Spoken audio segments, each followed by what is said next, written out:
ஓம் நமோ வெங்கடேசாய. சென்னை திருவல்லிக்கேணி ஸ்ரீ பார்த்தசாரதி பெருமாள் திருக்கோயிலில் இன்று கார்த்திகை கிருத்திகை திருமங்கை ஆழ்வார் திருநட்சத்திர விழா நடைபெற்று கொண்டிருக்கிறது. பெரிய மாட வீதி புறப்பாடு. திருமங்கை ஆழ்வார் சோழவள நாட்டில் சீர்காழிக்கு கிழக்கே 10 கிலோமீட்டர் தொலைவில் உள்ள திருவாலி திருநகரி என்ற திவ்ய தேசத்துக்கு அருகில் உள்ள குறையலூரில் கள்ளர் மரபு விளங்கியது. அந்த மரபில் நல வருடம் கார்த்திகை மாதம் கிருத்திகை நட்சத்திரத்தில் பெருமாளின் அம்சமாக சாரங்கம் என்ற வில்லின் அம்சமாக அவதாரம் செய்தவர் திருமங்கை ஆழ்வார். இவரது பாசுரங்கள் 4000 திவ்ய பிரபந்தத்தில் 1000க்கும் மேற்பட்டவை.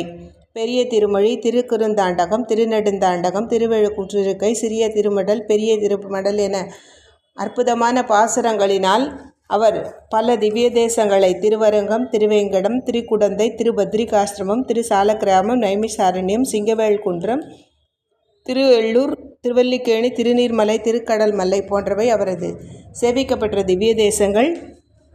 வேதத்தை, வேதத்தின் சுவைப்பயனை, விழுமிய முனிவர் விழுங்கும் கோதிலங்கனியை, நந்தனார் களிற்றை, குவலயத்தோர் தொழுதேத்தும் ஆதியை, அமுதை, என்னுடைய ஆளுடை அப்பனை, ஒப்பவரில்லா மாதர்கள் வாழும் மாடமாமயிலை, திருவல்லிக்கேணி கண்டேனே.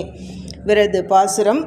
திருவல்லிக்கேணி கலந்த திரு கார்த்திகையில் கார்த்திகை வந்தான் வாழியே, காசுநீர் குறையலூர் காவலோன் வாழியே, நலந்திகழ் 1084 உரைத்தான் வாழியே, நாலைந்தும் ஆரைந்தும் நமக்குரைத்தான் வாழியே, இளங்கெழு கூற்றிருக்க இருமடல் ஈந்தான் வாழியே, இம்மூன்றில் 277 ஈந்தான் வாழியே, வலந்திகழும் குமுதவல்லி மணவாளன் வாழியே, வாட்கலியன் பரகாலன் மங்கையர்கோன் வாழியே. திருமங்கை ஆழ்வார் திருவடிகளே சரணம்.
பொருள் உணர்ந்து நாம் சொல்ல வேண்டும் பாசுரங்களை. இந்த வேதத்தின் அந்த பாசுரத்துக்கான பொருள், வேதமாக இருப்பவனும் வேதத்தில் சொல்லப்பட்டுள்ள கர்மங்களின் பயனை அவரவர்களுடைய சுவைக்கு தக்கவாறு அளிப்பவனும், சிறந்த முனிவர்களால் அனுபவிக்கப்படுகின்ற கோதற்ற இனிய பழம் போன்றவனும், நந்தகோபருடைய மகனும், உலகோர் வணங்கும் ஆதியை வணங்குபவனும், அமுதமாக இருப்பவனும் ஆகிய என்னை ஆளும் அப்பனை, ஒப்பற்ற மாதர்கள் வாழும் மாடங்கள் அடர்ந்த மயிலை படைவீடாக உடைய திருவல்லிக்கேணியில் சேவிக்க பெற்றேன். இப்படித்தான் ஒவ்வொரு பாசுரத்துக்கும் நாம் பொருள் உணர்ந்து திருக்கோவிலின் உள்ளே அந்தந்த திருநட்சத்திரங்களில் சேவிக்க பெறும் பாசுரங்களையும் சேவிக்க வேண்டும். இது போன்றே திருவல்லிக்கேணியான இந்த ஸ்தலத்துக்கான இன்னொரு பாசுரம். விற்பர விழவும் கஞ்சனும் மல்லும் வேழமும் பாகனும் வீழ செற்றவன் தன்னை புறமெறி செய்த சுவந்திரு துயர்களை தேவை பற்றலர் விய கோல் கையில் கொண்டு பார்த்தன் தன் தேர்முன் நின்றானே, சிற்றவை பணியால் முடித்துறந்தானே, திருவல்லிக்கேணி கண்டேனே. சிறந்த தனுர் யாக விழாவும் கம்சனும் மல்லர்களும் குவலயாபிடம் என்றும் யானையும் அதன் பாகனும் அழியுமாறு செய்தவனை நாம் திருவல்லிக்கேணி கண்டோம்.